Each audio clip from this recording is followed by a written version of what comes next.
Week 3 of the 2025 SEC football season is officially upon us. Hello, everyone. I am Chris Phillips. He's Cole the Bear Thompson. This is the Overtime Drive, SEC Unfiltered SEC football show, the best SEC football show on the internet. It is Monday, September the 8th, 2025, and we have got a jam-packed show for you. Taking a look at the Week 3 slate. Also, some very interesting comments that have gone viral on social media by Texas head coach Steve Sarkisian when it comes to the status of Arch Manning. And, of course, as we do every single Monday night, we're locking in our best bets for the upcoming weekend. 5 locks from me, 5 locks from the Bear. Nothing but winners except for the ones we don't win. We'll talk about that in a second. Anyways, guys, appreciate you all tuning in. As always, when we get going, make sure you like, subscribe, turn on notifications. Check us out via podcast.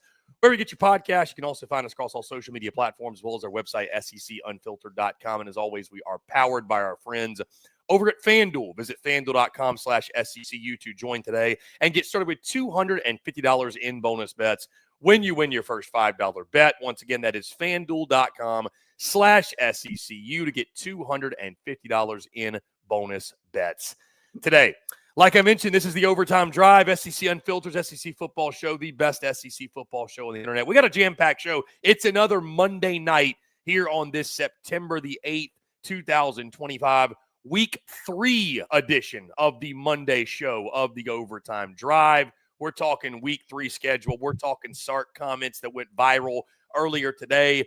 We're talking best bets, a little bit of everything, guys. Kicking off your week the right way. We got Monday Night Football on, Bear. I've placed my first NFL bet, believe it or not, with our friends at FanDuel of the 2025 season. And believe it or not, it was on the Chicago Bears. So we will see.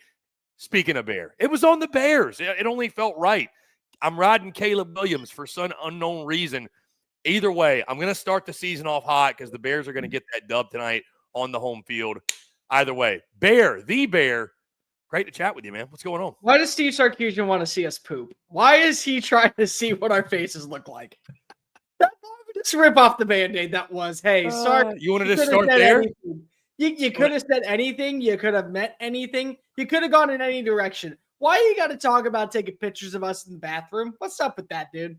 Just why did we go to that standpoint? You want to start with POOPGATE first? Let's start with POOPGATE.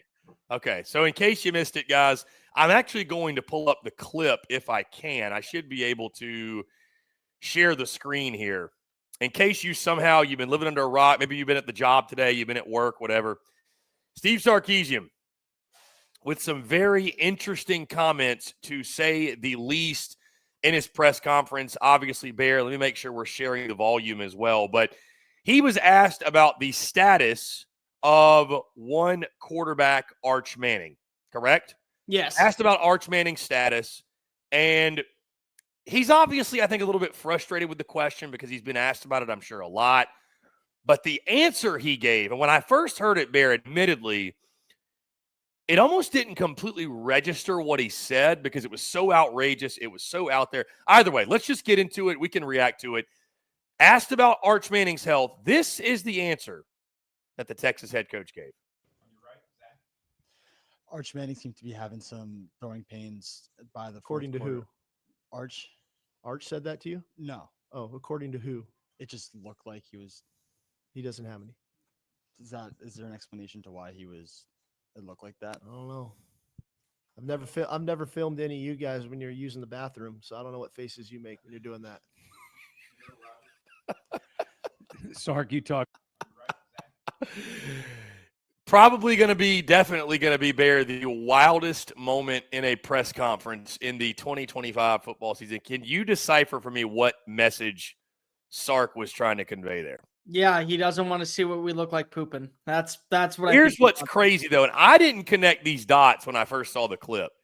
It went from, you mentioned Sark wants to watch us poop, to people are now connecting dots that maybe aren't even there to say that, oh, well, actually what happened is Arch Manning shit himself. Yeah, we saw that one too. Arch Manning is the one. You're implying that you don't have a camera on us when we're in the bathroom when we're taking a poop, but the camera's on Arch Manning while he is taking a poop on the field, apparently, because there's a giant brown stain running right up the crack. So it's like No, I mean, like, look, I get the frustration.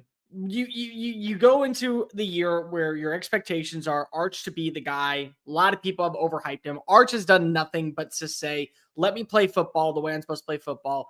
Let me get more rep in my belt before we anoint me as something else. And we constantly have to talk about him in some light. So first it's he's not good enough. He looks awful against Ohio State. Then it's we're watching the throwing motion. The mechanics are all over the place. He doesn't feel like it's natural, and regression is set in to, well, now we got to pinpoint looking at his face. We got to look at what's going on with the release motion.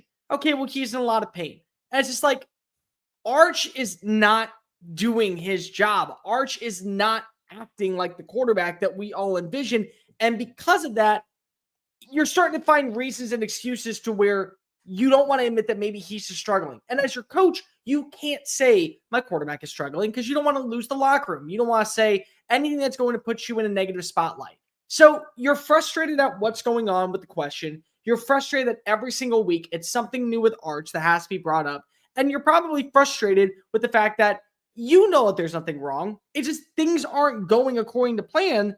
And so because of that, you go for an outlandish, let's move on, make everyone feel uncomfortable kind of situation just because of you don't want any more Arch questions. Because I guarantee you that the follow-up question would have been something along the lines of, well, can you give us an update on what's going on with Arch at this point? What's up with the wincing? But when you drop a, oh yeah, camera's in the bathroom, let's go ahead and see what you do when you go ahead and send the kids down off to the pool. You know, there was probably a change of heart of, yeah, we're going to move off of everything right now. Let's talk about the running back room. Let's talk about the offensive line. Let's talk about the defense because I don't need to talk about what's going on in my dirty business back there. Let me ask you this, Bear, and I know this might not sit well with Texas fans, but I'm going to ask you the question either way. Buy or sell what Sark is saying about Arch Manning being completely fine? Because I saw the video, and I'm sure you saw the video. That does not look like a guy to me that is very comfortable. Like that looks like I mean I've played baseball myself. Like I know what it feels like to throw and be in pain, and that he very much is wincing like something is wrong. Now I know somebody commented and said, well, he made that wincing, whatever, because he knew he made a bad throw. He's doing that as he's letting it go. I mean, either he's got a funny way of self-expression when he makes a bad throw, or he's hurt. And it would explain the dirt balls. It would actually explain the dirt balls. He's like a pitcher that has torn his UCL, that the fastball velocity went from 94 to 88. It's like he can still throw it, but there's like it's missing a little bit of juice on it. Again, I don't know, but like. I want to believe Sark, but I don't know, man. I saw the video too. I don't know. I actually think he's fine. I really do, because there's been some photos that have come out. If you look at Inside Texas, there actually is a couple photos of him with the release point. And this was earlier in the summer. So it's not like he took a hit. It's not like that was after the Ohio State game. This was back in August. And there is this thing called Manning face. And he's just got an ultimate ugly face at the release point. And Peyton has it. And Eli has it, and Archie has it, and Cooper has it, and Marshall is going to have it, and all the Manning boys have it, because it's Manning face. It's a real thing. You ask anybody, they understand what Manning face is. This might be his Manning face. And I think a part of it is just he's regressing as a player. I went back and I watched the film on Sunday, and he had about 5 minutes of great tape. Excellent throws, direct targets, very comfortable in the pocket. And then he went back to doing some of the things that were clearly evident and certainly a problem when you faced off against Ohio State. He was doing some problem. He was making some same mistakes and some critical errors that just were the exact same issue on early downs in Columbus. And I think part of me is just he's not comfortable running the system. Something is off with his timing. Maybe it's just the moment is getting a little bit too big. I don't know what it is. I don't think he's hurt. And if he is, that's fine. But then you got to get severely checked out, and you got to make sure that you figure things out before you get into the game against Florida. Because if you got UTEP and you get Sam Houston up, it's important to get those reps in. It's important for him to build that identity with this offense. But the last thing you can afford to do going into what feels like a pretty big game out in Gainesville still is have your quarterback making these careless mistakes because if he's not at 100%. So if he's not at 100%, please just get him to the sideline. Let him figure some things out. If he's got to miss a game, he's got to miss a game. Texas has a quarterback backup come in every single year since 2021. Like, it's common occurrence at this point. Casey Thompson to Hudson Card to Quinn Ewers to Malik Murphy, Quinn Ewers to Arch Manning. Like, it's bound to happen. So why don't we just let that be the case? How about we just figure out if he's hurt or not? But I don't think he is. I just think that there is severe regression hit right now.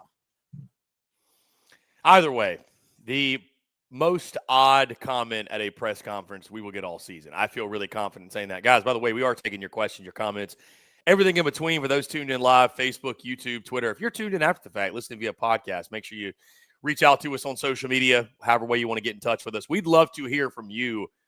And I want to know y'all's thoughts on POOPGATE, really, personally. I just, again, these are the types of things, Bear, in the college football season. You just cannot predict. You could never script it. Like, the script writers are hard at work because you could never, ever script it. And again, just the most out there answer of all time when it comes to press conferences. Once again, quote, I've never filmed any of you guys when you're using the restrooms. I don't know what faces you make when you're doing that, because that has a lot to do with. Just humor me real fast, Steve. Buddy, want to bring this up, man to man here. Not to kind of just throw you off your rhythm or anything like that. Us taking a photo of Arch Manning is legal and sometimes actually a good thing. Good point. You taking photos of us doing our business is actually a felony in some states, and it puts you on a registry. Something we don't want to see anytime soon. Something that I don't think anybody down in Austin needs to see anytime soon. So how about we talk about workouts? I don't film you when you're lifting weights at 5 a.m. I don't film you when you're jogging around trying to lose that extra belly fat. How about use that instead of talking about what things happen inside of the bathroom stalls? How about we just talk about that this time, okay? Just future reference. Don't watch. You can tell, Bear, I'll just say this before we get off it. You can just tell it's a guy in Sark that I think, like, the Arch Manning conversation is kind of wearing on him a little bit. It's all about Arch all the time, 24/7, 365. You knew this, obviously, when you signed him, right? Because of the Manning name, because of the hype.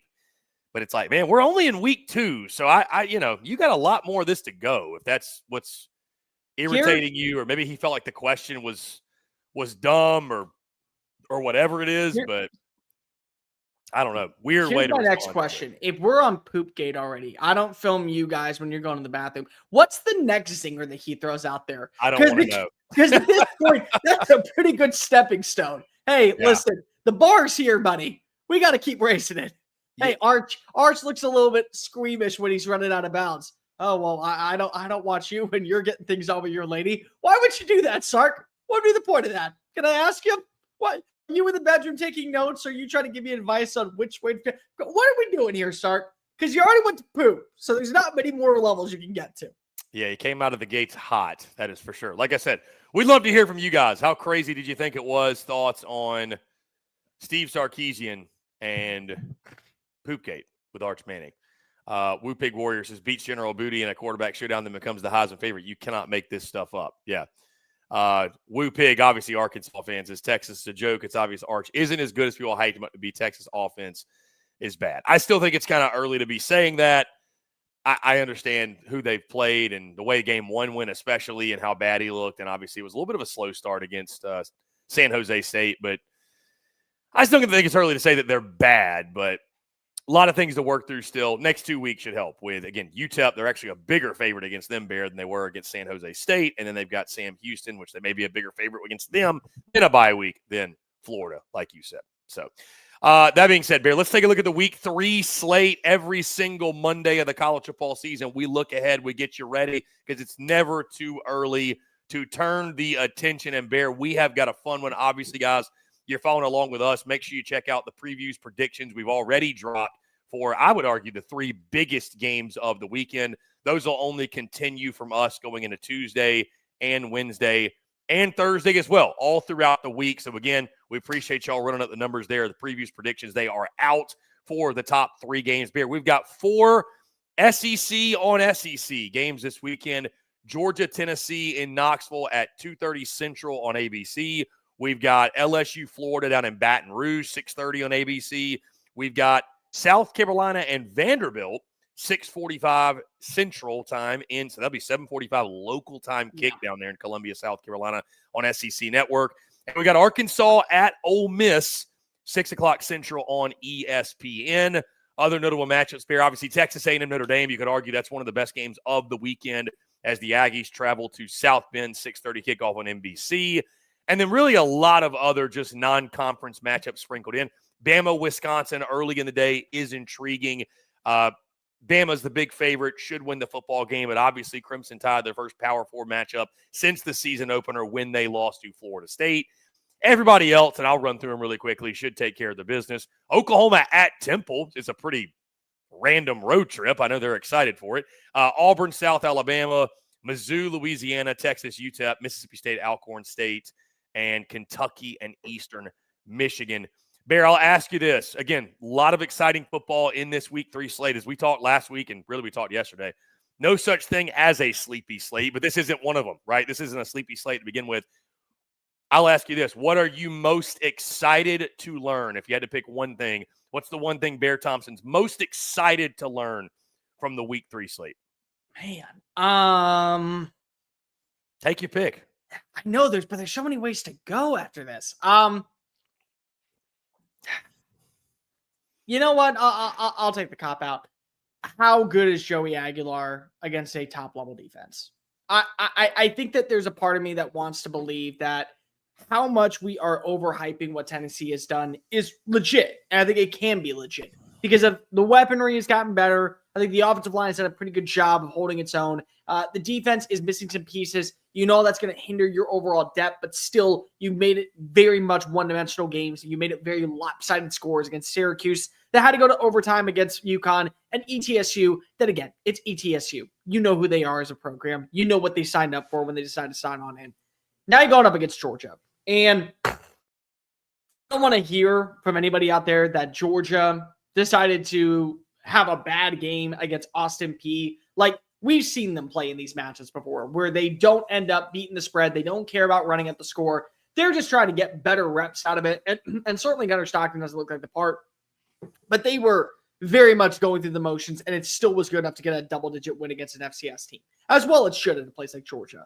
So my thing is, they're going to be a great defense. They're a depth. They're a built defense. They are loaded with quality depth. You can rotate guys on the defensive line. You can play certain packages that give you a little bit more speed or give you a little bit more size, give you advantages to put Tennessee in a one-dimensional situation where they're going to have to win through the air or they're going to have to win on the ground, and it's going to be challenging. So can Joey Aguilar do this against a little bit more of a lethal defense? Because what he's done so far, night and day difference from Nico. It's a massive upgrade in the passing attack. The vertical threats that you need to work in a Josh Heupel offense are there. But now you're going to be tested. And again, probably the other big thing, this is a moment where you as a program can truly set the tone for what is the rest of the year. You get this win, you can afford a loss to Alabama. You can afford a loss to Florida if it were to come down to it. You can afford a loss to an Oklahoma squad and still be in the playoff at 10-2. And a signature win like this will carry a lot of weight to move you up into the rankings to where it's going to be harder for you to fall on down. It comes down to Joey Aguilar, in my opinion. And that's very hard to believe. It's very hard to say that he has got to be the guy because there's a lot of questions that we got with Gunnar Stockton. And there's a lot of questions that we have, I think, with the overall identity of this Tennessee defense. But I just think that if you want to be a team that can actually win the big one, you got to have the quarterback. It was missing last season. It feels like it's there right now. What are you going to do against a legit Power 4 top 5 defense in college football? Bear, it's early in the week, so let's play the fun hypothetical game. And again, our predictions are out there. We'll do our pick'em show, obviously, on Thursday, but go watch the full preview prediction we dropped earlier today for this Tennessee-Georgia game. So again, if you watch, you'll know. I say it's playing the hypothetical game. Bear, you are on the side of, you are picking the Vols to win this game and Rocky Top and pull the upset. My question to you is this. Let's say Tennessee wins. Let's say they win 31-24. Joey Aguilar plays another clean football game, throws for a couple touchdowns. What is the talking point about Tennessee on Sunday? They have a we got to start having a real conversation about them like going to Atlanta. Dude, their schedule already is conducive to a big year. You beat Georgia? Like, I think we got to start talking about Tennessee like front runner to the playoff. Not like it'd be more of a surprise if they didn't at that point, if you're able to beat Georgia. Well, for starters, we'd be talking about you saying at some point Mississippi State was going to upset them. That was stupid. That was beyond stupid. We're going to start with that. That's what we're going to start with. There's a little magic in Starkville right now. The other thing, though, I do agree with you. It is how good can this team be? Would we have to mention Aguilar like Heisman talk? He would be in that conversation. That crazy? No, because of let's see. Last season again, you never mentioned Nico when they went 10-2. So if he ends up having a bad game, but somehow you get a good rushing attack with Star Thomas and Peyton Lewis and Deshaun Bishop, and you force a couple of turnovers on Gunnar Stockton, I think that you look at this as a complete roster that even doesn't need to have Joey Aguilar play top-notch A-plus football, and they could still beat the best teams. So that's where we're at. I think that what it comes to is the Joey Aguilar conversation enters the Heisman if he's the one wheeling and dealing, picking apart Georgia's defense, if he's connecting on third down, if we're seeing that mobility step on up, if he doesn't have another turnover in this game like he has in the first two games, then we can have that conversation. But I think that we could talk about this being a special year in Knoxville. I will say, despite the subtractions from this defense, and despite the injuries that you have currently right now on the defensive line and in the secondary, if you win this football game, I feel miles better about this Tennessee team than last year's Tennessee team.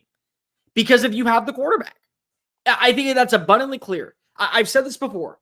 The wide receiver situation is interesting to me because of most of the guys that break on out in Josh Heupel's system do it in year two, not year one. So Chris Brazzell coming on in from Tulane last season, first year in Heupel's system. Now it's year two. Brandon Staley, year two in the system after being a redshirt freshman. Mike Matthews, freshman season, was one of the most underwhelming four-star prospects in college football last year. Year two. He had over 100 yards last week. So it's like everything is clicking for you on the areas that we know are strengths. And also, I think it's a little bit of deja vu and not, what's the right word for this? I think it's a little bit of a revival. Like, you know how like television shows right now are trying to revive old programs from like the 90s and the 2000s because it's a nostalgia thing. I feel like that this would be a revival of the 2022 Tennessee team that was good enough to go to the college football playoff. Because what did that team have? A quarterback that was accurate, didn't make a lot of mistakes, able to sling it down the field. Two wide receivers that were able to go up and get it. An offensive line that was able to protect its quarterback. Three running backs that all could move instead of just one difference maker. And a defense that was hit and miss at times, but it did enough to be able to get the job done. It feels like it would be a revival of what we saw from that season where Hendon Hooker, very well in the Heisman Trophy race before he tears his ACL, very much a Tennessee team that is in the hunt for the college football playoff that would have been in a 12-team playoff situation. That's what I think that we're going to see if this Tennessee team ends up winning this football game. Ooh, Bear, if it does happen, I mean, even if it doesn't, Tennessee still, I think, is in good shape when you look at the schedule. But, I mean, you talk about who they're going to be favored against and who they'll be the dog against. You beat Georgia. You're going to be favored against UAB. You'll be favored at Mississippi State. You'll be favored against Arkansas. At Alabama, depending on what they turn out to be, it'll be a close spread. One score, I think, either way. One score spread in that one. And like you said, you won't have to win that game. You'll be favored at Kentucky. I think Oklahoma at home, either like a field goal favorite or like a pick 'em. So maybe like a coin flip game. You could, because it's in Knoxville, you could give them the edge. Either way, New Mexico State at home favored. At Florida, the way they look right now, I think you'd be favored. And then Vandy at home, and I love Diego Pavia, but on the home field, you're going to be favored there. So you're going to be favored in Neyland. You're going to be favored in Neyland. So, I mean, if you one game, maybe two at most. Yeah. At Bama and Oklahoma would be your toughest two games remaining. Not and to say that's if both teams end up continue to do what they're doing right now. Right. Exactly. Yeah, a lot of things can change, obviously. Bear, I've got two. I know I'm cheating here a little bit. I've got two, though. I'll be quick with both. What I'm most excited to learn in week 3. Number one, is Texas A&M ready to burst on the scene as a real college football playoff favorite, I would say. You go into South Bend, beat Notre Dame. It's been kind of a quiet first 2 weeks just because of the competition they've played, which is understandable. They've looked good, but it's, they've kind of played ho-hum. I mean, I know that UTSA team was solid, but now you get on center stage, under the lights, national TV.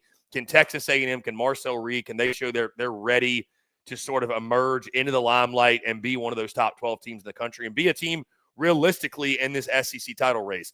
The other thing I'm excited to learn, Bear, I'm excited to learn about the Hogs. Is Arkansas a real threat to make some noise this year?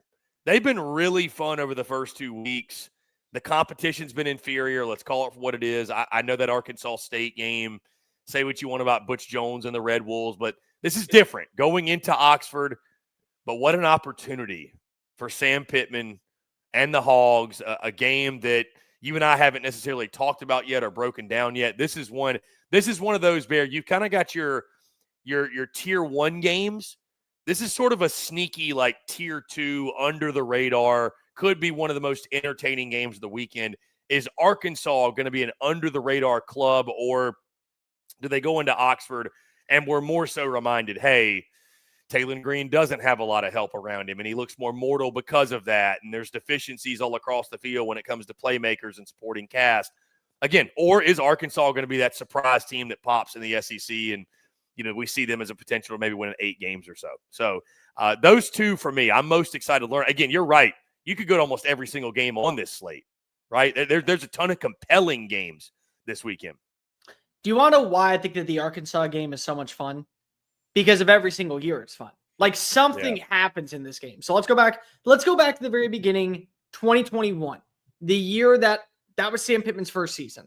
No, second season, my bad. Let's go back to 2020. So 33-21. 2021. That was the 52-51 game. Back and forth. Matt Corral over 287 passing yards, over 115 rushing yards from Henry Parrish, 326 passing yards from KJ Jefferson. Rocket Sanders had a $139, and it came down to the very last play. The next year, 2022, big time blowout, big time win over a top 15 team. A top 15 Ole Miss roster. They were just better that day. Jackson Dart had a bad interception. KJ Jefferson had 3 touchdowns. Rocket Sanders had 3 more on the ground. 2023 rolls around. So 2023, they lose, but it's a 27-20 back and forth game. Remember how this game played out. It was literally early score. It was 10-3. You started getting a little bit more momentum. Then it got back to Arkansas taking the lead on a Ty Washington touchdown pass from KJ Jefferson, and it took all the way until the last 2 minutes for Ole Miss to come back out on top. And then last season, it was the breakout Jackson Dart. Let's go ahead and send him to the Big Apple for the Heisman Trophy game. Like, it was phenomenal if you were an Ole Miss fan, because if you just went off of having a really solid game and you thought, okay, maybe this is a trap. 515 passing yards and 6 touchdowns later, no trap whatsoever. They showed up and showed out in Fayetteville, and it was a blowout. So, like, this game always has something to talk about with it. And it may be this year Taylen Green. It very well could. I've told you on this show, and I continue to preach it until literally the Hogs come flying home. Year 2 with Bobby Petrino in a system is like a quarterback stream. You got to love that. And the fact that we do not give Taylen Green the respect that he probably has earned up to this point from a national perspective, shame on us. We will not be shaming a Taylen Green on SEC Unfiltered. No, we will make sure that we praise his name. Can he get a win over Lane Kiffin in Oxford?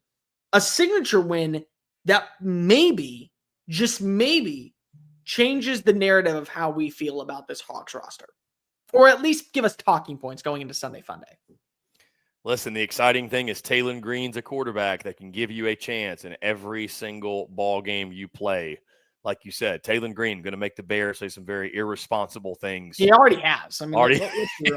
Hey, you made a lot of money though on Taylen Green. Listen, right now that man is Taylen Green overs are cashing. That is a jackpot right now. And Zach Bears meal ticket right now. Zach Calzada has had some very, very, very good throws on Saturday against Ole Miss's defense. And Zach Calzada, in my opinion, is the worst quarterback far and away in the SEC. Like, it's 15. I'm not going to tell you who I think is 15 because I want to be respectful. Then, whoa, like second, third, fourth layer of hell, Zach Calzada in quarterback rankings. And he was making good throws against this defense for Ole Miss. What is Taylen Green going to do if he gets hot?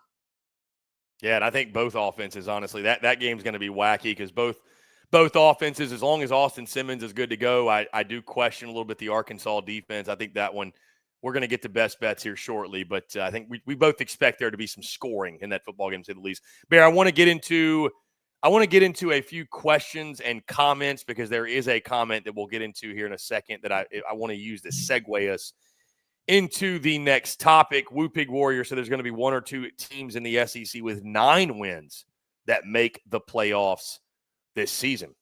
You never know. Maybe. 2 feels like a lot. 1 maybe feels more realistic. And maybe that comes from a 9-3 SEC team that goes to the SEC title game make the playoff? Maybe. I don't know. I still think that they would. Okay, so they It's would. tough. It's tough. The thing is, so here's where you messed up when you said it was the 9-3 team going to Atlanta. I just don't see that happening. Like, there would have to be so many different tiebreakers that would occur, and then they would be 9-4 at that point, and you would have other 9-3 teams. So that feels a little far-fetched. Now, a 3-loss team, say 10-3 Texas. Texas goes 10-2. They lose in Atlanta to Tennessee. Let's just use that as an example. The other UT decides to win that game. They go because they have 10 wins. Those 3 losses is the part that I think a lot of people are looking too much into when you need that double-digit win. The team that gets in at 9-3 that I think you have no doubt about whatsoever, Oklahoma. With Oklahoma's schedule, if they were to lose to, say, Alabama, Tennessee, and Texas, but they beat up on everybody else, their schedule is strong enough, depending on what Michigan does for the rest of the year. If they end up going like 9-3 in the Big Ten, that's going to be a more strength conditioning win. They get an opportunity because of what their schedule was. Like, for a team like Oklahoma, 9-3 is 11-1 for some teams in the SEC, for some teams in the Big 12. Like, that's the roster. So, yeah, I think a 9-win team could get in, but it has to be the right 9-win team. Like, you can't have, and I don't think this is the case because Mizzou has changed their way, but like Mizzou's schedule with how many breaks that they get early on in the season, with 6 straight home games, with a road test against Auburn, Arkansas, Oklahoma, and Vanderbilt. And let's say that they are 3-1 on the road, but they lose to Texas A&M, Alabama, and South Carolina. That's going to be really hard because if you had them all at home, it's a little bit different. So it depends on who are these games against that really is going to carry the weight for, I think, a team to get in at 9-3. Very well said, Bear. Want to say hello to a few folks. Sandman says, what's up, Chris? Says, what's up to Cole as well. What's up? What's up? Appreciate you tuning in. Justin Langford, how are you, sir? Appreciate you tuning in. Sam Van, what's up, fellas? Hope everybody's well. Our guy Dave Shoemate chimed in via Twitter, said, quote, the goalposts are going back into the river this weekend, baby, end quote. He says that's what the Bear said. He didn't quite say that. Listen, hey, I'll tell you this, Bear. I don't think it'll happen, but if your pick equates to another field rush, brother, sign me all the way. Let me ask you, you think Tennessee would rush the field if they beat Georgia? Yes. Do you think so? It would be the it'd be what? It would be 3 of the last 4 years they rushed the field. Like at some point, you're like, all right, can we really rush the field again? Yeah. I hope you're right. I hope, Bear, I would love nothing more than you to be right. I think for this game, because hold up, did they win? The last time they won, when was it? Was it 20? Because they won in 2020. Yeah, they haven't beat Georgia since 2016. So I guess you might be right. They will rush because of that. Well, hold up. Did they not win in 2020? For some reason, I thought that they played in 2020. Tennessee has lost 8 straight to Georgia. Yeah, 2016. You are right. Okay. No, When's the last time they beat them in Knoxville? I remember the last that game was in Athens. 2015. Oh, so they did beat him in Knoxville. Okay, they did beat him in Knoxville in 15. Back-to-back years with Butch Jones. Okay. So yeah, no. So 2016. So yeah, I mean, we're talking about almost a decade of losing to a conference rival, and a game that has always been, in my opinion, very well hyped up, but didn't always deliver. I think is the other part. Like, think about it. We brought this up on the show. How many times since 2016 have they scored more than 21 points? Once. They scored 21 points one time since 2016. And it was a 44-21 loss in Athens in 2020. So they don't put up the points. They haven't been able to get more connectivity on the offensive side. And it's a rivalry game that we always think about as it's going to be big time matchup. It's going to deliver. And then it becomes lopsided most instances. And it becomes a very one-dimensional offensive performance from Georgia. And Tennessee still is just trying to go ahead and move itself forward. So if you win this football game, yeah, you rush the field. Yeah, you throw that goalpost into the Tennessee River. Yes, you make sure that you party your ass off into the Rocky Top mountain sky. You do all those things because of it's history. It's history for a lot of these fans that have never been in a lifetime knowing what it's like to beat Georgia. Or at least they forgot what it's like to beat Georgia. There's going to be a lot of SEC fan bases that are going to dread seeing the SEC Unfiltered Tour coming their way. If we get another field rush to like get the season going. God, I only hope. I hope and pray. By the way, I do want to throw this out there. It's funny how people love to give you crap for this, but it's fun. So my friend who hooked me up with the ticket last year, same guy hooking me up with the same ticket. I don't remember if you remember where I was sitting last year for Tennessee, Alabama, but I will practically be shaking hands with God while watching the game, but that's okay because the view is immaculate up there. And that's where the real diehards sit. I'm also, they're checkering the stadium. I am the section where they are wearing white. So I will. Okay, good. So you can just wear the normal SEC Unfiltered gear. Yes. I would have had to essentially buy a Tennessee shirt if I was in an orange section. So, because I mean, when in Rome, you know, I mean, I will say, so I've been to 13 stadiums throughout the SEC throughout my lifetime. I will say, of all the places where I've sat up in the upper deck, Tennessee is one of the nicest. Because you don't feel like you're missing a view. Yeah, I love seeing the whole field. I love seeing the play evolve, and you know, there are worse places to be, I think, in the stadium. Hey, go once you sit in the B section at Ohio State, you'll never complain about an upper deck seat ever again. That was the most outrageous view I've ever had of a football game ever. So thankfully, it only lasted about 5 minutes. Bear, this was the comment. This is what I wanted to get into and segue via the comments. Y'all keep them coming, guys. Really appreciate it. Two of them that same topic. Joshua Blanton, Vandy or South Carolina, and Jordan Hayes comments a little nervous about Vandy versus South Carolina. Will the curse be broken? Bear, speaking of long streaks, South Carolina has won 16 games in a row over the Vanderbilt Commodores. By the way, guys, this is not a game. We're sitting here on this Monday, September the 8th, Monday night. This is a game that tomorrow morning, Tuesday, the Bear and I will break down. We will preview. We will predict.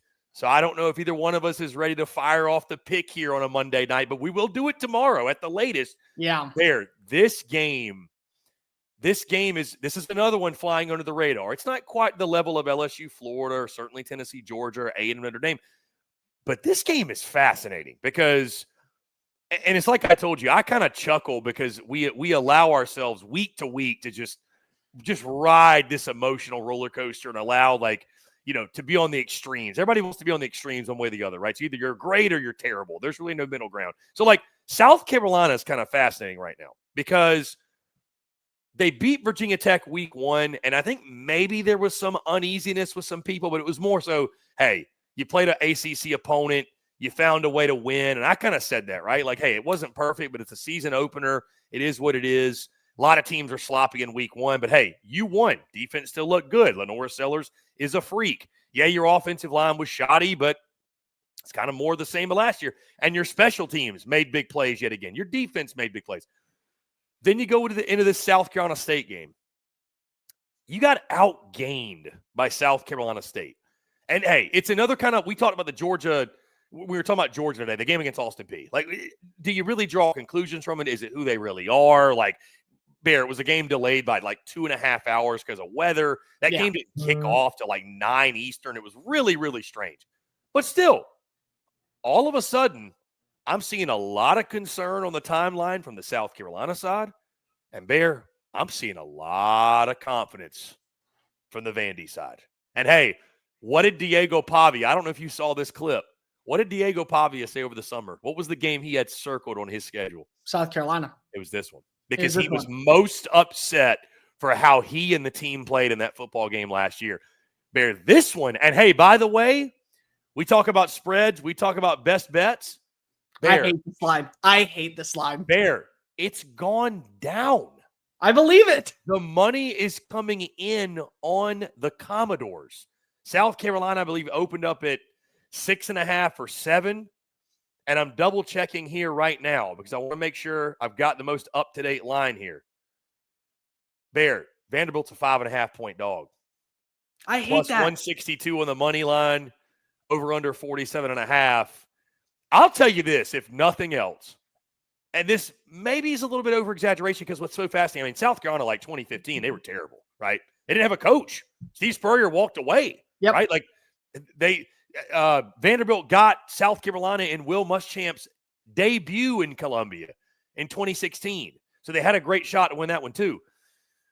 But Bear, like, this is as good a shot, if not the best shot Vandy's had a chance to win based off like the quality of team they have. Maybe in that entire streak of losing 16 in a row. I mean, Bear, the last time Vanderbilt beat South Carolina, 2008. 2008. Think about where you were in 2008. I was in 8th grade. Right. I wasn't even in high school yet. Right. That's how long it's been. This was the Connor Shaw Gamecocks. The Marcus Lattimore wasn't even on the team yet. He was a senior in high school. Lattimore. He was a senior in high school when this happened. So was this before Sidney Rice? This was post Sidney Rice. Sidney Rice was 05-06. He left after the 06 season. So this was South Carolina, like, and heck, this wasn't even Connor Shaw yet because Shaw didn't take over. This was Steven Garcia. This was Chris Smelly. So this was still like the Chris Smelly, Steven Garcia duo. This was the beginning of the Spurrier era, wasn't this? This was year 3. No, 05-06, year 4. This was the start of year 4. Start of year 4. Smelly and Garcia both quarterback. They had like Chris Culliver on that team, Cliff Matthews, Eric Norwood was still on that team. So Corey Boyd was on that. I believe he was still there, and I don't know. Maybe Corey wasn't there. No, either way, long time ago. This might be Vandy's best shot since 2008 to beat the Gamecocks. This game is fascinating. You know, and the reason I didn't put it in what we're going to learn is because I knew we were going to do a segment on this, so I didn't want to go ahead and just start there.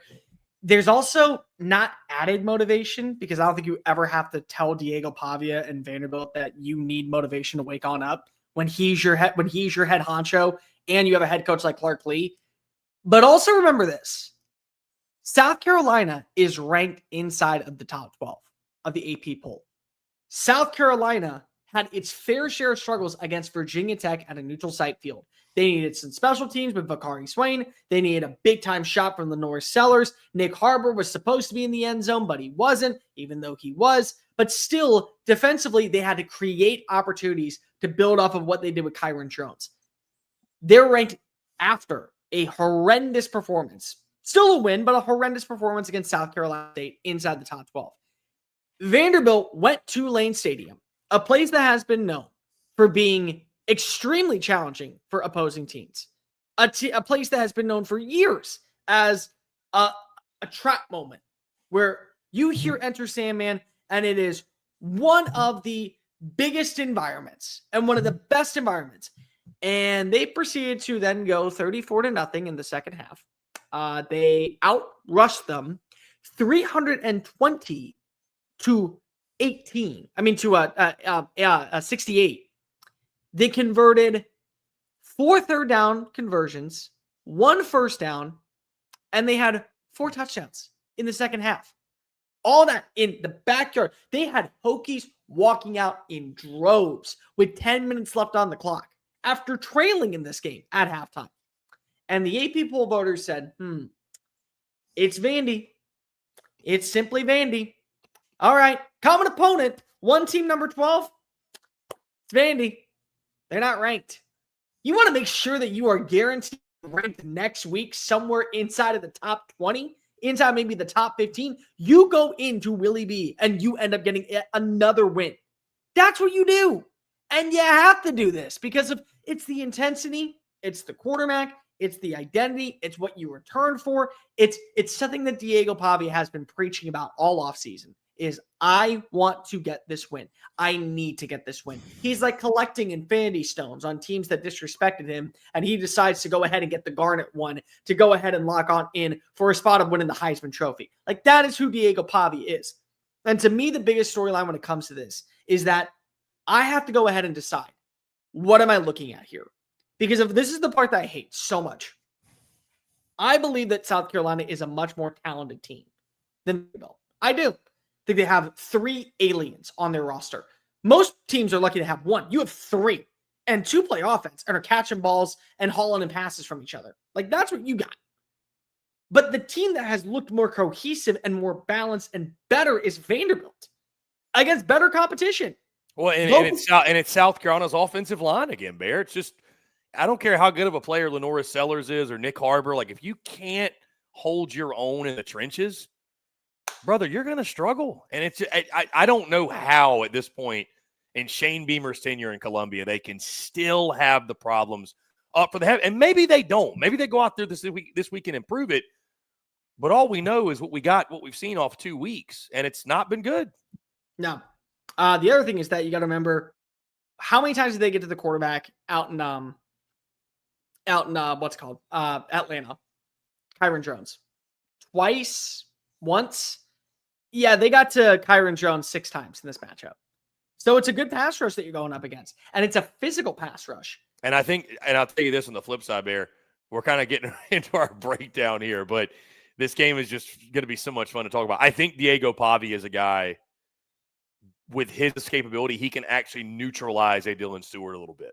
A little bit. So as much of a freak as Dylan Stewart is, and, you know, he's going to get his, but I think with the things they do offensively, all the pre-snap motion, all the eye candy, again, with Diego Pavia's playmaking ability, I think he can kind of neutralize the impact Stewart could have on this game. So Bear, I asked you the question. What's the conversation we're having about, hey, if Tennessee and Vandy win, state of Tennessee might be running the SEC, man. I mean, what's the combo we're having if Vandy beats South Carolina? Diego Pavia is your Heisman front runner. Bear, hey, listen, as a Nashville local, as a Nashville resident, I would love nothing more. We might have to get SECU behind that merch. Just start getting that merch. So what I will say is, I never thought we'd be living in a world where for a quarterback that I have money on to win the Heisman Trophy would have to ball out against Vanderbilt and might lose a football game. But that's the reality, is that Lenora Sellers is going to need to play like Lenora Sellers that we saw last season. It's going to have to happen that way, because if he doesn't in this game, and you don't see the moments where he just takes on the mantle, rips off the clothes of Clark Kent, and turns into Superman, they may lose. Because I still have questions when it comes to the wide receiver room. Still definitely have questions when it comes to the offensive line. Definitely have questions when it comes to the rushing attack and the ability to get the opportunities to get on open. You got to be able to trust that Lenora Sellers can be that guy. This is the quarterback game. And honestly, it's fun to say that we are going to have a quarterback game of Diego Pavia versus Lenora Sellers. Because 2 years ago, you're asking yourself, who are these people? Who are this Diego kid that you're talking about? The New Mexico starter for a game in the SEC with massive potential playoff implications? This kid from Florence, South Carolina? Yeah. I mean, honestly, this is such a good game on paper. Hey, listen, Caleb makes a good point. Diego Pavia was not 100% in this game last year. If you listen to what he and Clark Lee actually said, I believe it was at SEC Media Days. So now we'll break this game down more in depth tomorrow morning, guys. We will drop this preview pretty early in the day, early afternoonish, if you will. We'll have our full preview, our prediction. I'll leave it off with this, though, Bear. Exciting game.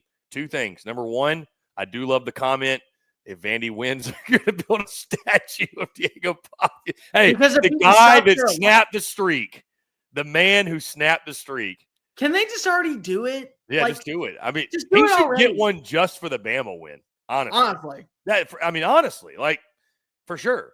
The other thing, though, I'll say is this, and I'm not playing spoiler with my pick because I don't know where I'm going yet, but Bear, I've seen a lot of these games, essentially all of them.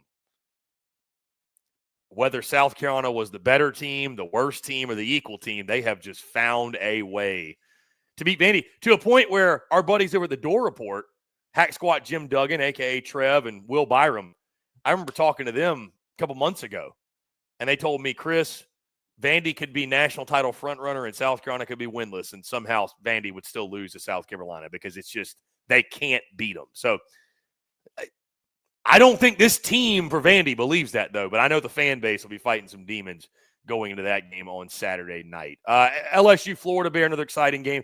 We dropped our full preview prediction, guys. Go check that out. So we'll kind of keep the comments 30,000-foot view here. Bear, excited for it. Brian Kelly, by the way, today, calling for his fan base. Did you see what he said today? He was kind of, I don't know if he was calling the fan base out, but he challenged them. He challenged them. He said, all right, you've had 2 warm-up games tailgating-wise. Now it's time to really bring it. Bring the next level. We need you out there. And, if you're going to do that, you better deliver, and your team better be ready to deliver as well. But I know you and I both gave our predictions for this one, guys. Y'all go check it out. I do think this is going to be a really entertaining game. I think Florida, in typical Billy Napier fashion, is going to come back from the dead and give LSU, a good fight. But Bear, admittedly, this was one I never thought that LSU was going to lose this game. Death Valley at night, early season tone setter. Never thought they were going to lose it. I think what's interesting too, though, Bear, this is another one. The big games we've talked about, I don't think A&M Notre Dame's had spread movement. I think it's just been at 6.5. It has. But the other 3 big ones, all of the spreads have moved in favor of the underdog. This is another one. LSU opened at a 9.5-point favorite. Now it's down to 8.5. So people are actually putting money on the Gators after the South Florida game. And I get it. I get it. I think it could be a 3-point to 7-point game because I think Florida is going to come out, play with their hair on fire. I think maybe even getting away from the Swamp could help them a little bit, like kind of being thrown into the fire and like backs against the wall feeling. And sometimes you get either Florida's going to keep it really, really tight or they're going to get killed. But I think they're going to keep it tight. I think it'll be an entertaining game. But this is one Bear, admittedly, I'd be pretty surprised if LSU didn't win. I really would. Were you going to be surprised regardless of the outcome of what we saw on Saturday? Or is that clouding your judgment? Even if Florida beat South Florida, LSU'd have been my pick here. I got to be honest. I don't overreact either to the Louisiana Tech game. Like, I don't think they care, to be honest with you. Like, it's just human nature. Unfortunately, that's why like what Nick Saban did was so special, where guys never got complacent and they always held themselves to this crazy high standard. And like, heck, I forget who the quote came from. Maybe it was Mark Ingram on that podcast they do. But one of those former Bama greats said like, oh, dude, when we played like inferior competition, Saban worked us harder. Yeah. Because he didn't want complacency to set in. But it's not that way anymore. So like, I don't overreact to what LSU did against La Tech. If anything, it refocuses you. It's like, hey, you're not who you think you are. You better lock in or you're going to get your tails whooped. So I actually want to bring this up with you because I don't know if I brought this up when we did the preview. The way that I view that game, more and more so looking back at it, yeah, there's reason to be a little bit concerned about the offense if you really want to look at how they performed. But do you remember the entire offseason, what Brian Kelly talked about, the way that they went into the workouts, what they played on the televisions during drills, what was being written? Want to know. Did you see him today putting the plaque up where it's their schedule? For those of you who have not seen the video, it is just a bunch of like LSU placards, 12 of them. And they don't have the whole schedule visual. They are just replacing them one by one. So they took off the Louisiana Tech one. They flipped it over. It's a tiger head. They take this one. They flip it over. It's Florida. So they are like, dude, they are full on in this 1-0 mentality thing. Yeah. But the thing is that I think it was so important for them to start off the season 1-0 against Clemson that you kind of forgot, hey, we have 11 more games ahead. We have to look this way in every single game. So it's a wake-up call because it's like, hey, that game's passed. It's been 10 days. Get it together. At this point, now it's time to show up and show out when you face off against an SEC team. Because not only is this going to count towards how we're viewed in the public eye and the national eye, this is also going to be used as a stepping stone for us in the conference. These games have a lot more validity to them because if we want to go to Atlanta, we want to get a first round bye, we want to win a conference title, we got to win this one. So I think that is another thing that kind of allows them to get back to where they need to be at this point.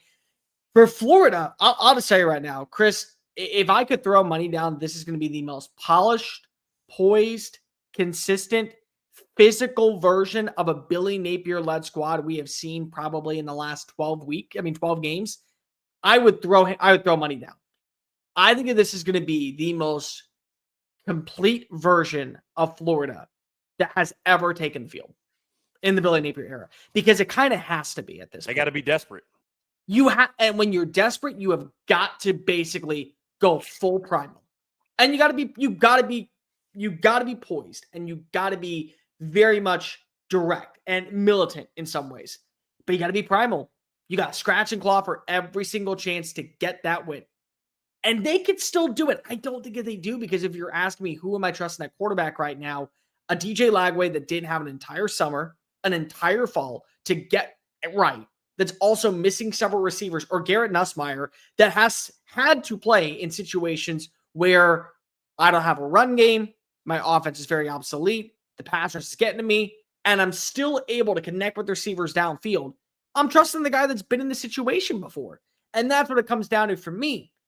But I do think that we are going to see the most complete version. And what is peak Florida football on Saturday? Because also this game just has weird vibes every single year. The Marco Wilson shoe thing happened there. And that was the end of the Florida era as we know it. Like, again, Florida's been trying to get back to this Urban Meyer-led team, like Urban Meyer-led program and a persona. And they had a coach that had 9 losses. 9 in his tenure. And it was the closest thing that you got to consistent New Year's Six Bowls, top 15 rankings, top 12 finishes in recruiting, and you could not wait to send his ass elsewhere. And then you bring in Billy and you're like, hit and reset, hit and fresh, and you have gotten nowhere near the sniffing title at that standpoint. So it's like, you have an opportunity to truly get back to that level. And it's the Florida game. I mean, it's the LSU game. Weird things happen every single time that these two meet up. More weird is going to happen in this game. And I don't know what it is. DJ Lagway looks better than Garrett Nussmeier, but LSU finds a way to get a win. A costly penalty, a shoe being thrown, a fist fight breaking out on the middle of the field. Hey, a record-setting performance by a quarterback, Jaden Daniels. What do you have, like 700 yards of offense by himself? Yep. Exactly. I mean, like, there's weird things happen in this game. So, again, I think something weird's going to happen. Death taxes and Gators versus Tigers, one of the more slept on, unbeknownst rivalries that has a lot of good memories to it. So, something about both of them being creatures of the swamp, I think. That's what it is. By the way, are they going to like sacrifice a goat before they go down to Baton Rouge? Because the only way you're winning down there is if you go ahead and give the devil the voodoo out of the way. I mean, you gotta give the devil an omen of some kind. We're bringing out a virgin. Like, what are we doing, Billy? Because you're going into Death Valley at night. You have a better chance of solving world. Hey, call Nick and ask him what they did. It's okay for sure. Have really good football teams. Gotta say, be Nick Saban. Yeah, that's it. Yeah. Good luck with that. I say, hey, can you? Hey, Kalen DeBoer can do it. Jalen Milroe can do it. I don't know. Forgot about that. Beat Bama. I mean, that's kind of it. Yeah, exactly. Well, good luck with that. Bama. Again. Good luck with that. Bear, speaking of Alabama, the rest of the slate, we're going to get into our best bets here. Again, a lot of other non-conference showdowns. I thought it was funny. I saw on the timeline, which I guess this would make sense. Oklahoma fans are sweating a little bit that maybe they have a letdown game incoming at Temple. Bear, you have any concern? Our friends over in Norman, are their concerns valid? I mean, come on, man. Temple's not going to beat Oklahoma, right? I mean, we've had some wacky things happen the first couple of weeks, but it's not going to happen. Temple's not beating Oklahoma. If anything, this should be an opportunity for Oklahoma to continue to, I think, build the offensive continuity, figure out running game. The defense is going to ball, I have no question. But I thought that was funny too. That's typical fan behavior to worry about the letdown game. Stop. If there was any game I'd be worried about, I don't even know what it would be. Like honestly, because I don't think that you have to worry about it if you're Kentucky versus Eastern Michigan. That should be a win. I don't think you have to worry about it if you're Texas versus UTEP. I don't think you have to worry about it if you're Mississippi State versus Alcorn State. No. I don't think you have to worry about that one. I don't think you have to worry about it if you're Mizzou versus Louisiana. I would say maybe, and this would be, again, me apparently hating on Auburn, it would be South Alabama, and I don't think that if they still had Gio Lopez, maybe. And Fluff Bothwell. Yeah, And maybe. Fluff Bothwell. Maybe. But Yeah. no, it's like there's not the trap game like there is this week. Like Bear, the one we've danced around. Alabama takes on Wisconsin in Tuscaloosa. Okay. I know Wisconsin's not, not a world beater. Hey, Bama's a 3-touchdown favorite. By the way, Bear, did you see that? I think it's either ESPN FBI or ESPN analytic, whatever, that Alabama right now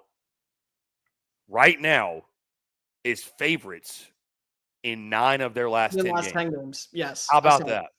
The Even LSU, with the the awful Georgia game's loss the in only week one, one. right? Do what now? The Georgia game's the only one they're not. Georgia game's the only one. They are a dog. The rest of them, they are favorites. Mm-hmm. Now, again, a lot's going to change. A lot can change. But right now, they still say Bama. They still say right now Bama would make the college football playoff if it just played out via chalk.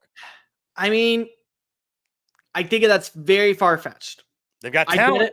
They got talent. They won 73-0 against ULM, who may be the worst team in college football for all we know. Very well could. Golf clap. I've got to be able to see this pass rush get there. I have got to be able to see Kane Woolman finish the job against this offensive line. They have 1 sack in 8 quarters. Like, they've been getting in the backfield. They have been making plays left and right on stopping the run. They were awesome on Saturday being able to make ULM just have to throw the football and get 3 and outs. They can't finish drives. And Billy Edwards, the quarterback right now, is not expected to play in this game. So you turn to your another guy who was not expected to be the starter. There are questions when it comes to the overall offensive identity right now. But still, the thing is that if you cannot end drives with putting quarterbacks in 3rd and long because of sacks, I'm sorry. Like, there is a chance. There is. I'm not saying it's going to happen, but there is a chance. Because if you want to be able to add pressure and show that you're multifaceted. And the way that Kalen DeBoer and the way that Ryan Grubbs talked about Ty Simpson, it was very clear that this game, they're going to put pressure on him and they're going to treat it like it is a marquee matchup. Tennessee, Georgia, facing off against LSU. Because if they didn't do that for the Florida State game, and with the more pressure assembled on him, he played better. I think that the offense is going to be there. I just wonder about the defense. Can you finish a freaking drive? Can you end it with a sack? 1 sack in 8 quarters is just not, it is something that is, in my opinion, sacrilegious in Tuscaloosa. For how many great pass rushers, defensive linemen, superstar first-round All-American talents have come through that building. And to have 1 sack in 2 games, just vile. Like, it's almost enough to make you want to puke. Bear, what world are we living in where the ticket prices to the Alabama game per ESPN are as low as $25, and they're playing a Power 4 team, a Big Ten team, by the way. $25, and the tickets to South Carolina Vanderbilt are starting at $150. Well, that's also before you get all the ticketing prices and the taxes. Oh yeah, they're at least $200. Yeah, with the app that you use. But hey, you don't have to worry about fees if you use our friends at Game Time, by the way. That's exactly right. Just make sure you go use our friends at Game Time. Yeah, you can get 20. This is ESPN's nonsense. You can get $20 off with our friends at Game Time. But still, I mean, it goes without saying, Bear. Bama doesn't just need to win; they need to win big. But also, okay. Here's the other thing I will say. I get that it's a Power 4 team. I get that Florida State, had your number. Florida State has looked good. Like Florida State, it was not a fluke. They hung 77 on a commuter school, and they made it look easy. They did. Hello, Mike. It's good to see you as usual per show. I enjoy your conversations. You know how to make me flustered. But like, they've looked awesome. So it's like you can kind of give a little bit more credit to where, hey, Florida State may actually be really good this year. Wisconsin struggled against Miami of Ohio. They struggled in the first half against Middle Tennessee State. I mean, it was 14-10 at half. And then Danny O'Neal decided to go off and have 283 yards and 3 touchdowns. And in Middle Tennessee State, may I remind you, Christopher, who did they lose to in week 1? Austin P, an FCS school. And you were up by 4 against this team in your house. So it's like, as much as I want to believe, it's another game though, Bear, where you're right. If you beat them by 50, it'll feel good, but nothing's going to change until we get to Athens, and then we'll see. But until then, it's kind of just like build up as much goodwill and momentum as you can. But that's the big test. That's the real test. Again, Alabama's going to continue to move up the rankings in the AP poll because of AP poll voters have no idea what they're talking about. And they just like to go ahead and throw numbers on a dartboard and say, sure, we're going to let you win. And what's your branding and what was your preseason ranking? Therefore, we'll give you the pass. Because the fact that Vanderbilt's not ranked at this point is a travesty. The fact that Arizona State is unranked after being number 11 is a travesty. The fact that we do not have Mississippi State at least gaining votes is another travesty. But it's okay. And USF being outside of the top 15 is another travesty because they have a case to be the number 1 team in the country. But Alabama will continue to move up. It won't mean anything until we see what happens against them in Athens. It just won't. It won't change my opinion on who they are. It won't change that things need to change, that things need to move, and that there have been massive upgrades and progress. Because I don't know what it is at this point. Nor do you. Nor does really anybody. Not even Kalen DeBoer. Because you were supposed to win 73-0 against ULM. You were supposed to win 55-10 against Wisconsin. These were things that you were supposed to do. Just like you were supposed to beat Florida State, and you decided to leave half of your identity back on the bus, or better yet, in Tuscaloosa when you boarded the plane. There you have it. It's going to be a fun week 3, Bear. A lot of really good action, a lot of fun games starting from the early part of the slate, midday, closing it out at night, man. It's going to be a fun weekend of college football, not just the SEC as a whole. Bear, in closing, let's lock in our best bets. I got to get my laptop charged. So Bear's got to get his laptop charged. This is a good time for me to tell you about our friends over at FanDuel. Obviously, when you lock in your best bets, check out our friends at FanDuel, which, by the way, I might have to start giving you all NFL plays because right now I took the Bears, by the way, going into tonight. Money line.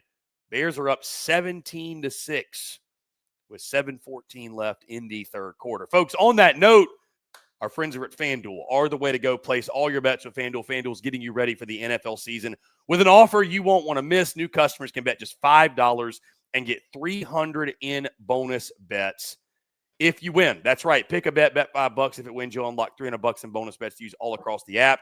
You can build parlays, bet player props, ride the live lines, whatever your style. FanDuel's got you covered. The NFL season's here. The only question is, are you ready to play? Visit FanDuel.com/SECU to download the FanDuel app today and get started. Once again, FanDuel.com/SECU to get in on the action today. Bear, did you hear my update? The Bears are up 17-6 on the Vikings in the third quarter.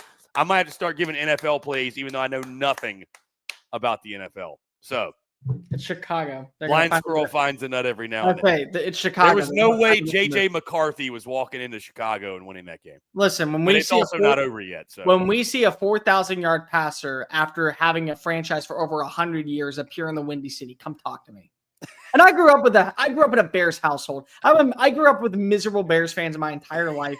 Trust me, this is normal. You're gonna get a win tonight. You're going to start off 2-0. Then you're going to finish the year 7-10. Caleb's going to suck down the stretch, and you're going to hit the repeat button of, do we have the quarterback? Do we have the GM? Do we have the head coach? No, we don't have the GM, so we're going to fire him but keep the quarterback. He's going to want to draft a new quarterback. We're going to have a quarterback controversy. He's eventually going to get traded on over. Then we're going to go ahead and fire the coach. Then we're going to bring in a new quarterback because the quarterback is going to have to stick here. So it's not going to be the coach with his new quarterback. Then we're going to fire the GM, bring in a new quarterback, fire the coach, bring in a new GM, bring in a new quarterback, wash and repeat, 7-10 finish. Congratulations on winning against the Minnesota Vikings with J.J. McCarthy making his first career start. Hey, commenter. Hey, listen, all those tuned in, don't worry about it. Bear's just an angry bear because the Texans lost to the Rams yesterday. They looked like dog crap. 14-9. I know that was a fun one to cover. They got in the red zone. By the way, too, the Texans are the Monday Night Football game next week. So I guess you and I might have to. There will be a pre-recorded show for that one. I will not be. There will not be a live stream of Cole Thompson on Tampa Bay. Tampa Bay at 6. Baker. Baker, who, by the way, is just Baker. Oklahoma fans, I hope that you know, part of the reason why sometimes I pull for you is because of Baker Mayfield's just one of my favorite players of all time. And we've had this conversation in the group chat many a time. Who is just like that one player that you'd like to start a team with? And like we always talk about like how Cam was probably the best quarterback of all time, or that Joe Burrow with his numbers, or what we saw from Tebow. And I'm just like, if I could start a franchise, if I could start a college team, like Baker is at worst 2. Like he is at worst number 2 if he's not number 1. Seeing his statue was pretty cool. It's a badass statue. He's a legend, no doubt. Yeah. Joe K says, thanks, Chris and Cole. Enjoyed it. Don't leave us yet. We're locking in best bets. That being said, people got to get out of here, Bear. So let's wrap it up. We'll fire these off. We got 5 each for you, for I. Let's go ahead and start. You and I both have a bet in Knoxville. Bear, my first best bet. These are in no particular order, by the way. And by the way, I sit at 5-5 through 2 weeks, so right at 500. Bear at 6-4. We both had a losing weekend last weekend at 2-3. That's okay. It's early in the season. We're still sitting above the Mendoza line. It's fine. Bear, I'm going Georgia minus 3.5 at Tennessee. I'm going with the dogs. If Tennessee pulls the upset, so be it. But I got to see it. Kirby Smart has got Josh Heupel's number. I know that streaks are made to be broken, but it feels like a little bit of a sucker bet. All the public favoring Tennessee. I got this weird feeling Kirby and company are going to remind us Georgia's still one of the elites. I feel good about it. I picked them to win straight up, obviously, and I like them covering the spread. Give me dogs minus 3.5. I don't feel confident saying that Tennessee is going to win this football game. What I do feel confident is knowing that you're not going to have Gibson and McCoy out there, and knowing that if Joey Aguilar can be as explosive as he was against ETSU and against Syracuse, a lot of points are going to be scored in this game. So it may end up being the breakout Gunnar Stockton moment where it's like a 45-17 win. It doesn't matter. I just think that the over at 49.5 is going to hit. I think that you were going to see fireworks. I think that you were going to see a lot of explosive plays, a lot of big-time shots from both quarterbacks. And ultimately, I do think Tennessee is going to win this game in overtime. But I think that it's because of the fact that we're going to overtime, the over is going to hit. I like it because didn't you have, 27, 23? I had 29, 23. That's right. So it would hit the over. Yeah, that'd be interesting. If I hope the over does happen because that means we had a really entertaining game. Bear, I'm going to go to South Carolina Vanderbilt. Not going over. I'm going under 47.5. How dare I take the under in a game Vandy's playing for the second straight week after it completely backfired last week. But I do think both defenses in this one, I think Vandy's defense has success because of South Carolina's offensive struggles. And I think that South Carolina's defense is just really good. And I think they'll have a good game plan in place. They'll be able to contain Diego Pavia.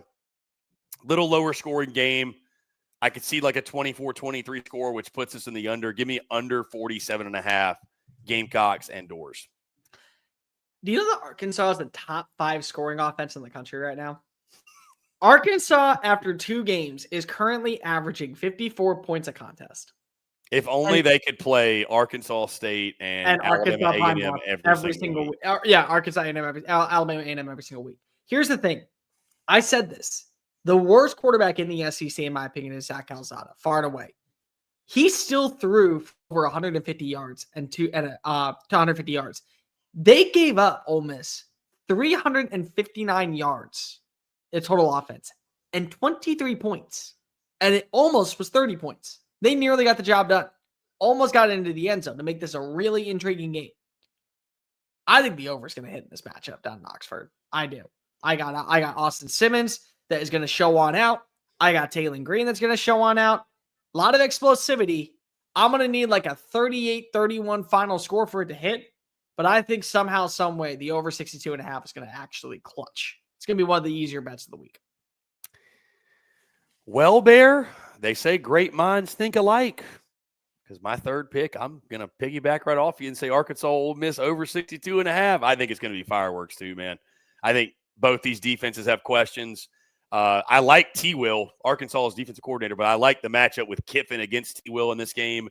Ole Miss has obviously still got a lot they're replacing, kind of figuring out. Again, I know the opponents have been inferior, but the momentum they've built up and the confidence, and you're giving me Bobby Petrino scheming against them. I think you're right, Bear. This might be the most entertaining game of the college football weekend as a whole. I think the over is going to cash a lot of points in Oxford. I didn't look at this line beforehand, but Louisiana currently is only giving up 12 points per contest. They're sitting at 1-1 because their offense hasn't done anything. But I'm also looking at Mizzou. Mizzou right now is a top 10 scoring offense in the country. They currently are averaging 51.5 points per game. Total offense, they're number 5 in the country. Can you tell me how many yards they're averaging per contest? Just take a wild guess. 530. 575. They are the most dynamic rushing team in the SEC based off yards per game, and it's largely due to the fact of who they have at quarterback in Bo Pribula. You throw that in, you throw in a good ground game, you throw in a better game from Kevin Coleman, who may be ready to just take that next jump forward. And you also get Daniel O, you get Joshua Manning, you get very good play from Marquise Johnson over the top. I'm riding hot with Mizzou. They've won me money the last 3 straight weeks. I think that they can do it again. So last 2 straight weeks. Let's go for a third. I'm taking Mizzou at minus 26.5 to get a win out at Memorial Stadium. Yeah, Mizzou fans are mad at me, by the way. They think I hate them because my power rankings. I'm like, hey, I mean, everybody else won too. I don't know. Like, it'll be fine. You got plenty of opportunity. Plenty of, and I love MIZ. Got nothing but love for the Tigers. Maybe not as much as Cole has, but I've still got a lot of love for MIZ. So, Bear, next one for me. I'm going Florida plus 8.5. I think Gators are going to be spirited. I think that, I typically avoid the way the public's going, but I think 9.5 was way too much. I agree with you. Like, I still think LSU's the better team. They're going to win, but these games are always wacky. And if they, and the one thing I know is this: Florida will not quit on Billy Napier. They will not do it. They will come prepared, ready to bounce back, give their best effort. Gators will lose this game. I think I picked them to lose by 3, actually. They will lose somewhere between 3 and 7. I don't think LSU essentially wins this game by double digits. Give me Gators plus 8.5. Great minds take alike. I just think that this is going to be the most complete performance that we have seen from Florida. It may end up in a win. I think it ends up in a loss. But I think it's a close one. And I think that this is a moment where you have to start acting like you are playoff or bust. And the mentality that you have to carry yourself every single rep, every single workout, every single film study inside of the halls in Gainesville, if you want to play for Billy Napier and prove that he is going to survive, is that this is a playoff game and we are going home and having to shut down our season if we lose. And I think that you're going to lose, but I think you're going to keep it close. There's something about just the weird voodoo of this matchup.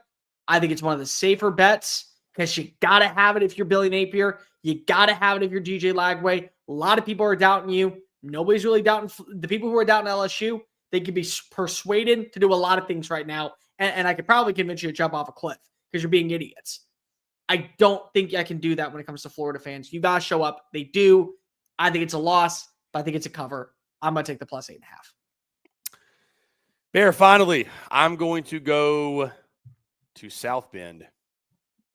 Give me the Aggies plus 6.5. Hell, I picked them to win straight up. So I'm going to ride it. I think A&M not only covers, I think they win.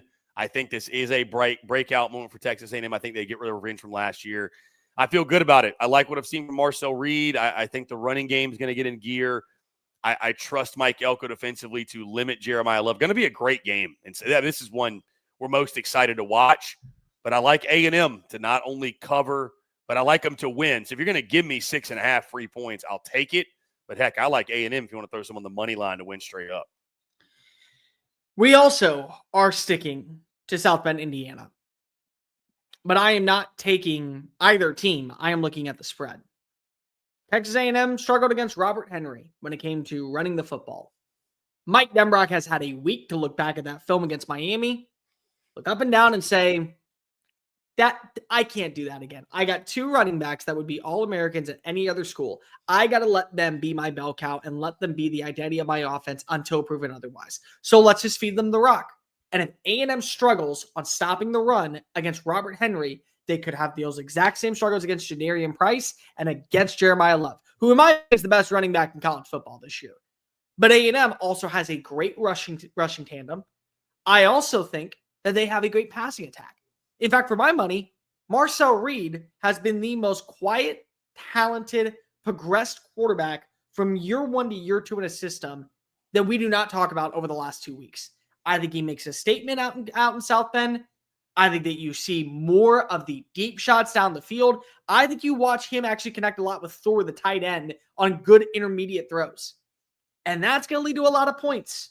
And if you're saying 48.5 is this line with how much I can trust Jadarian Price and Jeremiah Love to run and what I have seen from Marcel Reed, I'm taking the over. I absolutely think that this is going to be a game that ends up boding extremely well for bettors that want to go ahead and take the plus. Because I just think it's going to be very high scoring. I think that you're going to see a much more dynamic offense from what we get in CJ Carr. And I think Marcel Reed's going to deliver, which means that we are going to see at least 50 points. Could be 28 to 27. But you know what? That's over 50. That gets me the win. That's it. That's our best bets for week 3. If we add any more, we'll throw them out there on social media. Of course, keep you guys in the loop. Bear, one fun comment here before we get out of here. Joe K, I don't even think sacrificing a goat and plus 8.5 helps sort of beat the spread at Death Valley. Well, if it's not a goat, it better be something else. What about a virgin, Joe K? What happens if that occurs? I know that there is a Florida fan sick enough out there to guarantee that his team goes to the college football playoff.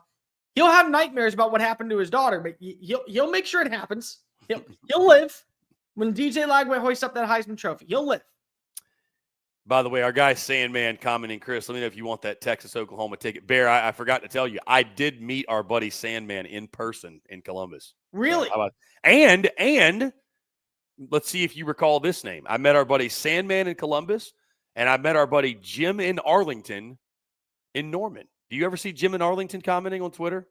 Yes. He's tagging us a ton. He'll reply and tag us, tag some other SEC entities as well. He's an Oklahoma fan, isn't he? Oklahoma fan. Yeah, I remember. He was at the post-game radio show for the Ref with Tyler and Travis. Jim in Arlington. Very cool to run into people. You're like, you're that guy.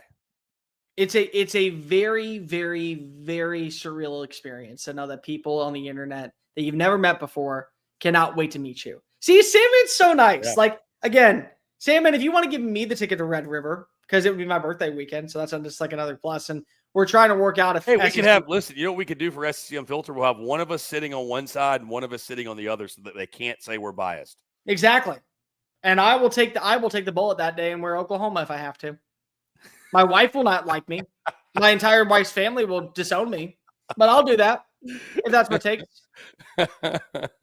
Because Sooners Cowboy, I think, would treat me especially right on that sideline. I think most Texas fans would. BK would not allow me to go ahead. BK would have an issue with me. BK had an issue with me last year picking Oklahoma. Yeah, that was a pretty tough look for you. That was a very bad look for me. Yeah, that was a tough look. Salmon, we'll be in touch for sure. We'll figure it out. Really good stuff there. This week's week 3 slate is going to be a lot of fun. Got a really good feeling. I think it's safe to say it delivers because it delivers every single weekend. And we're going to be back on Thursday night here on the Overtime Drive talking about it all, locking in our picks officially on our official Pick'em show. 8 o'clock Central Time is when you can expect us. We'll be taking your questions, your comments, everything in between. In the meantime, guys, stay tuned for all of the game previews, the predictions, all the other content we have as well. Going to be a lot of fun. YouTube podcast. Again, make sure you like, subscribe, turn on notifications. Check us out via podcast.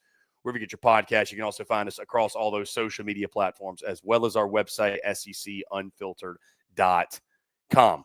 Once again, we cannot say thank y'all enough. It truly means the world. We're off and running. And, guys, I'll leave you with this because I was thinking about it today, Bear, and I want to spread this to the masses and both of us as well. Savor every second. Because we're already in week 3. And I know that doesn't sound like a lot, but just yesterday, it was a month till kickoff. And before you know it, we're going to be going into week 6. And then we're going to be going into week 10, and the season is going to be damn near over, which is sad to say, but y'all know as well as I do, it flies. I mean, it flies by. So soak it all in. Don't ever sleep on a slate. Let's all enjoy it. We'll be back on Thursday. He's Cole the Bear Thompson. I'm Chris Phillips. Cheers to you all. Appreciate you all. Have a great rest of your night. We'll talk to you all on Thursday. Cheers.